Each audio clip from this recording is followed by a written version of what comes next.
Welcome back. In January, the Buffalo Olmsted Parks Conservancy will have a new executive director. And after getting dozens of formal applications, the Board of Trustees didn't have to go far to find her. As 2 on Your Side's Kelly Dudzik explains, Catie Stephenson is currently the group's Chief Development and Communications Officer.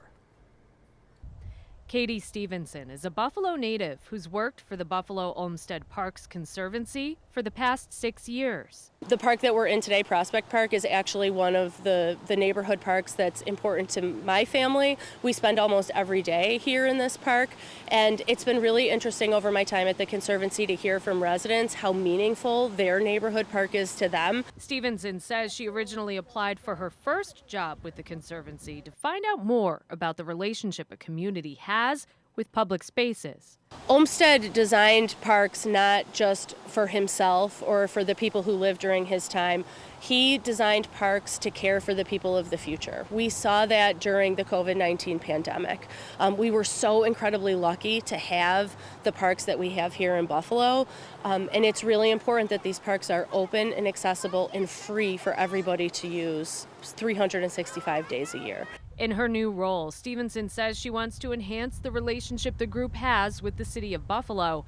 And there's also the issue of what to do with the Humboldt Parkway. Last month, the Conservancy came out with a statement giving health concerns and historic preservation as reasons it opposes the state DOT's plan to tunnel the 33. The most mission-aligned solution for that particular project would be to fully restore Humboldt Parkway, which many people at the time of Olmsted called that the most beautiful street in America. But we also understand that we are not an organization that lives in that community.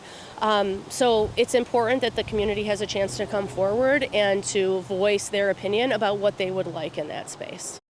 That is so interesting. Kelly, you mentioned some of the short-term goals. What about the long-term goals? Yeah, Stevenson says it's important to make sure the Conservancy is part of people's lives every day. She also wants to bring more national recognition to the parks that we have here. More than 1 million people use the Olmsted Park system every year. You're right about that. It's going to be interesting to see what happens in the long term with some of those projects for sure. Yeah, and some of those projects are quite large.